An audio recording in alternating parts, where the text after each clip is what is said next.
Hi, I'm Michelle Sterling for Friends of Science Society. At a recent energy forum in Banff, Alberta's Minister of Energy, the Honourable Marg McQuaig-Boyd, was asked what her government would do about the $600 million a year, decade-long, foreign interference by the ClimateWorks campaign, which was funding environmental non-governmental organizations, ENGOs, to block and demarket Canadian energy. The minister answered that we need to get out there and continue to raise our voices in support of our own industry. That answer is unsatisfactory. Many of the players involved in large Canadian ENGO charities and some involved in the development of Alberta's Climate Leadership Plan have been funded by ClimateWorks partner, the Oak Foundation. Furthermore, according to the WikiLeaks Podesta email dump, which revealed an internal case study of the Design to Win program of the ClimateWorks group, the partners were very happy with the intelligence they got from being part of the program. This begs the question as to what kind of intelligence they got. From whom? In Alberta's case, various prominent ENGOs associated with ClimateWorks have been part of stakeholder consultation with major oil sands or other energy industry corporations and governments. Should we just raise our voices and accept these apparent competitive market violations, Minister? Several key players of various ENGOs that have been funded by the foreign ClimateWorks partners are now working within various levels of government in influential positions. So, does it seem like raising our voices to support our own industry is the most constructive way of dealing with the cloaked in green economic trade war against Canada? It's apparently being fought now from the inside out. Or is it a better plan to repeal these tainted climate, energy, and carbon tax policies, investigate the relevant parties, stop being patsies for foreign philanthropies who have no mandate to interfere with Canadian energy and climate policies? But that would also mean that the Alberta Government would have to lead the way on stopping the anti-oil and climate indoctrination program that it is presently funding and running province-wide in the form of the Alberta Narratives Project. Raising our voices for our industry makes no sense when the Alberta Government is engaging foreign anti-oil propagandists like Climate George Marshall to make Albertans feel bad about our multi-billion-dollar resource industry. Climate George, who cried crocodile tears on his visit to Calgary on March the 6th, 2018, because the climate conversation would be especially difficult in Alberta, where so many jobs rely on oil, gas, and coal. Climate George, who flies in from Europe to tell us what and how to think and feel about climate change. Climate George, whose specialty is dealing with people who have conservative values and audiences in major faith groups. Climate George from Climate Outreach.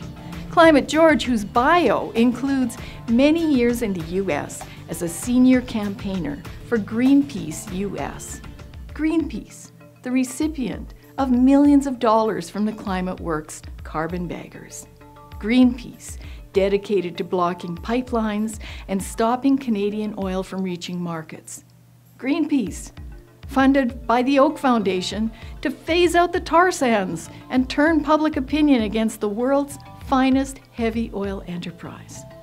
Climate George, who used to be with Rising Tide, a group that, according to Wikipedia, is part of a world network created in 2000 to carry out direct action to work toward a fossil fuel-free future. And they take a no-compromise position, and they believe in the complete dismantling of the fossil fuel industry. Do you think this leopard has changed any spots since that time, Minister?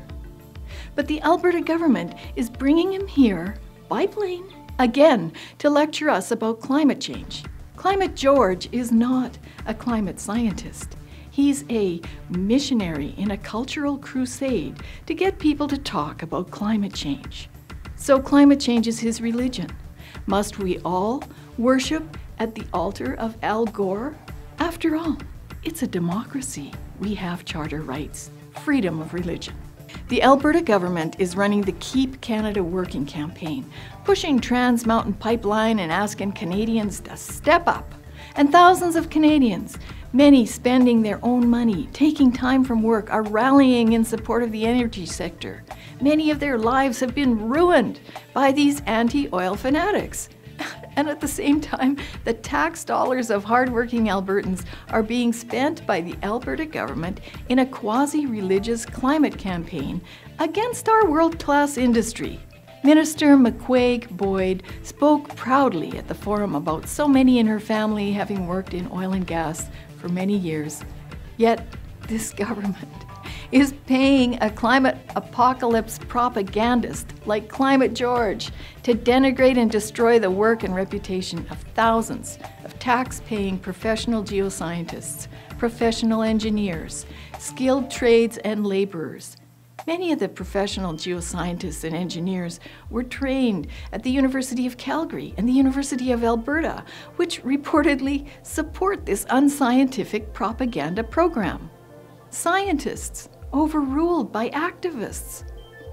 Aside from the economy, the real problem is this type of indoctrination. It was used in the catastrophic rise of Maoist China, where groupthink prevailed over free and open inquiry, as documented in the book Tombstone. Grand achievements were attributed to the struggle against right-deviating conservatism. Anyone who dared to question risked being labeled a doubter or denier. And they were engaged in casting aspersions on the excellent situation. Anyone who exposed the fraudulent behavior was subjected to struggle. Minister, this Alberta Narratives program is the ultimate betrayal. And what should Albertans do about this? Raise our voices? Raise our voices? Let the funders know what you think, people. And take a hint. Put your Alberta narrative out there on social media. Raise your voice! For Friends of Science Society, I'm Michelle Sterling.